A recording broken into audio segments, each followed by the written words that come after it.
Think about it. You can look at any business, and if you want to know what shifts a business, what shifts your life, there's one force: decision making. Decision making is the force that shapes destiny, personal, corporate, business destiny.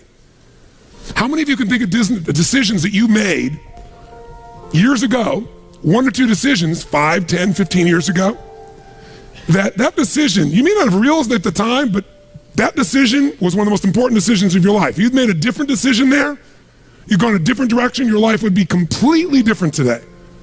Who can relate to this in your life? Say I. The secret then is getting darn good at making more effective decisions. Now, by the way, are we always going to make the right decision, yes or no? Absolutely not, no way in a million years. But most people don't have the guts to make the tough decisions because they want to make the right decision, so they make no decision. And that's a decision. Isn't it true? And what happens is the world takes them over. So decision making is the power. Now, there's 3 decisions you're making every moment of your life and of your business. And you're making it right now in this room. And if you're watching here on film especially, you might make some decisions because you're not in the environment that's different. But the first decision you're making every moment of your life that affects your life and business is, what are you going to focus on? Because whatever you focus on, you're going to feel. So as a business owner, every employee you have each day comes in and they make decisions about what to focus on. Some people focus on their own needs, some people focus on the customer's needs. Is that going to change the quality of what your business does? How it does, yes or no? A little or completely? Completely. Some people focus on what they can't control every day. Can you predict, if you're focusing every day on what you can't control, how you're going to feel about your life or your business? You're going to be overwhelmed, you're going to be depressed, you're going to be frustrated. Right now, you're deciding what to focus on. You're going to be focusing on, okay, we're getting into it now. I got the energy, now we're going to get into the meat of this. You're right, all business is decision making, better decisions, better life. Or you could be saying, wow, my neighbor smells after all that jumping up and down. Notice that focus, right? Whatever you focus on, you're going to experience though, true? Now, some people make a decision and then they focus on the decision about how it didn't work out versus what they learned. Because there are going to be plenty of decisions that don't work out. In fact, probably if we were honest, most of us forget them. But most of our decisions aren't necessarily the right decisions if we make gutsy ones. But the ultimate decision is the ability to choose again. So focus is a decision.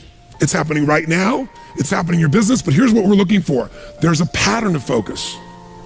At some stages in business, as you're going to learn today, the focus of the entrepreneur in the business is increasing sales. And they increase sales, and when they're successful, they eventually fail. Because their sales are increasing, but what's not? Someone tell me, what's not? Profits. Some people are totally focused on profits. Can you make any company profitable, yes or no? Sure you can. Cut enough stuff, you can make any company profitable for a while. A day, a week, a month, a year, a decade. True? At different stages in the business, you must change your focus. There's a life cycle to a business. If you're going to make effective decisions, you got to know where you are on that life cycle. You make decisions differently for a teenager than a toddler, than a grown adult, don't you? Same thing's true in a business, in your life. So if you're going to control your life, the way you take control is by making new choices. If you don't like how things are, what do you got to do? Change it. And to change it, you have to make a decision. And by the way, leaders make decisions. That's what makes somebody a leader. They have the guts to make the most difficult decisions nobody else has the guts to make. And they know they're going to be wrong. But if they're wrong, what will they do? They'll know what they want, they see it's not working, and they'll do what? Change it, which means they'll make another decision, do something new, and see if it works. That's the essence of how we grow. So first decision controls your life is focus. Lots of patterns. Some people focus on what they can control, some focus on what they can't control. Some focus on customers, as I said, some focus on themselves. If you've made this whole business about meeting your needs, you can run a successful business, but it'll be a job. Because you'll never be able to sell it.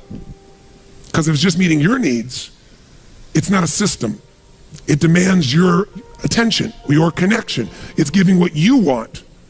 But ultimately, it's not going to give somebody else what they want, so you can't sell it. If you can't sell your business, if you don't have an exit strategy, you have a job. I don't care how successful the business is. That doesn't mean you have to sell the business. But one of the most important decisions you make in business is, ultimately, if I was going to sell this, if I chose to, I have to know who would I sell this to so that I have long-term value, not just an income along the way. I have this critical mass hit. I get a multiple of my business. And most people don't have a clear exit strategy. They think I'll come up with that someday.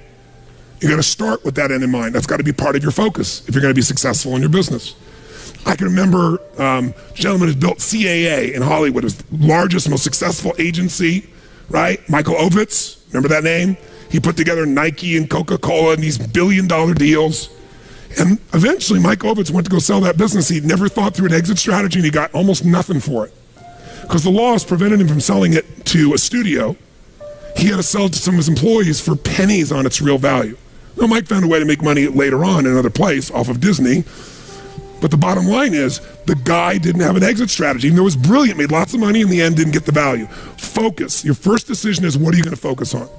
Second decision, the minute you focus on something, you're going to feel it. So if you focus on, oh my God, the economy's coming apart. My industry's, people are not buying my product or service. They're shutting it down. Consumers are not spending the money. Is that going to affect your state? Yes or no?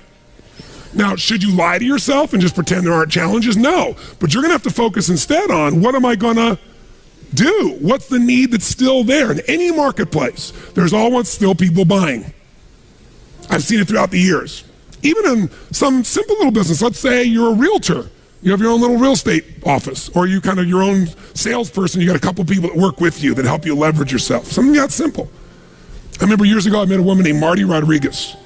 She's from the town I grew up in. She came to one of my seminars, and then she would be sitting in the front row, and in a year, I may have done 25 seminars. She was probably at 10 of them, same seminar, in the front row. This is a woman who was the #1 real estate agent for Century 21 in the free world. 9 out of 11 years. I watched her in good times make money, in the worst times make money. A few years ago, she sold more real estate in the city she's from than the entire multiple listing service of other agents combined. One person. Now she built into a business. She's got a whole team that runs it, but it's still her. She built the brand. How does she do well when it's going horrible? She says, I love when the economy gets terrible because it gets rid of all those flaky realtors. All those flaky mortgage brokers. There's so many of them. They got in the business, was going up, and they all got successful because they were on a trend. When the trend crashed, they all left me all the business. She loves these times. But the reason is her focus is different. Does that make sense? Completely different focus. So when you're focusing, you got to decide what I'm going to focus on. But as soon as you focus on something, even if it's not true, you're going to feel it. So if you think someone tells you, someone screwed you over, they took advantage of you, and you're like, what? And you're all upset, and you picture it in your mind, and now you're angry. And then later you go to confront this person and you find out it wasn't true. Who's ever had something like this happen and felt like an idiot? Raise your hand and say I. But when you focus on it, does it control you? Do you feel it? Yes or no? So just write focus equals feeling. Whatever you focus on, you're going to feel. And as a leader, you're going to have to manage those feelings. And you're going to do it by managing your focus. By the way, if you're going to lead other people, do you have to create a focus for the company, for the organization to be successful? Yes or no? You got to find yourself, what are people focusing on? It's affecting all the decisions in the company. So as soon as you focus on it, finally get to decision number 2. Decision number 2 is, what does this mean? When you focus on something, you got to give it a meaning. Is this the end or the beginning? If you think this is the end of your business, the end of opportunity, the end of our economy, are you going to feel differently and act differently than if you think it's the beginning? Yes or no? See, the difference between Joe Kennedy with $4 million in 1929 and Joe Kennedy with $180+ million in 1932, that big a jump, different focus, different meaning. When everybody else said it was the end and they were focusing on how to survive, he was focusing on how to take market share, he was focusing on what the opportunities were. The meaning for him was, is this the greatest opportunity of my lifetime? There'll never be another time like this. And he made enough money in that time that took care of all his heirs after that for decades to come. All because he had a different focus and a different meaning. Listen, if you're in an intimate relationship and you think it's the end of that relationship, are you going to treat that person the same way as if you think it's the beginning? Yes or no? No. Somebody's laughing over here. They know. No way. But you know what? In the beginning of a relationship, what will you do for somebody you love? What will you do for them? Come on, what? What?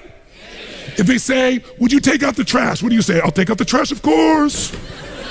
What else would you like me to do? Isn't it true? After 3 or 4 years, they say, or 5 or 7, they go, will you take out the trash? Person goes, what do I look like, your janitor?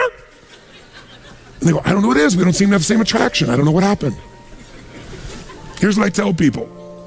Treat people at the end of the relationship like it's the beginning and there won't be an end.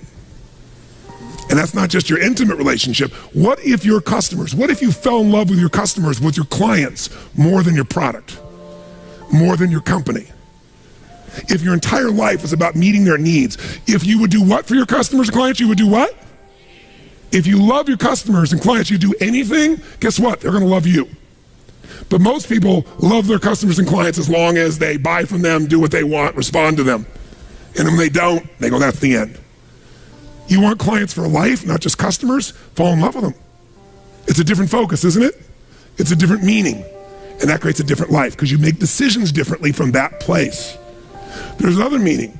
You know, is this punishment in my business? Am I being punished by God? Or am I being challenged? Or is this actually a gift what I'm facing right now? Whatever meaning you give controls what you feel. And what you feel controls the third decision. What are you going to do? Right? The minute you give it a meaning, you get a feeling. When you get a feeling, you're going to do something. You're going to take action. You're going to pull back. A whole economy is driven by this. People start focusing on, oh my God, maybe this is going to go on forever. Maybe I'm not going to get what I need. This might be the end of the way things are. I better pull in my reins. I better not spend this money. I better not take any action. And it becomes a self-fulfilling prophecy. How many know what I'm talking about here? So decision-making is your power. You want to change your business? Think about whatever's changed your business in the past. I guarantee what's changed your business is some decisions you made. You made some decisions that shifted your business in a radical way, changed things in a way that shifted the game for you. Decisions about people, decisions about products, decisions about marketing or promotion, decisions about locations, decisions about what you're going to offer, your offerings, decisions. You want to change your whole business, you can do it next few days just with some new decisions, but you're going to get stimulated, all kinds of decisions to look at. You got to decide which ones will make the biggest difference.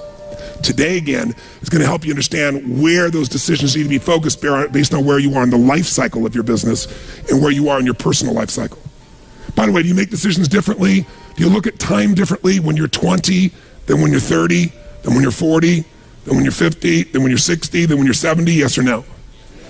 It'll affect your decisions.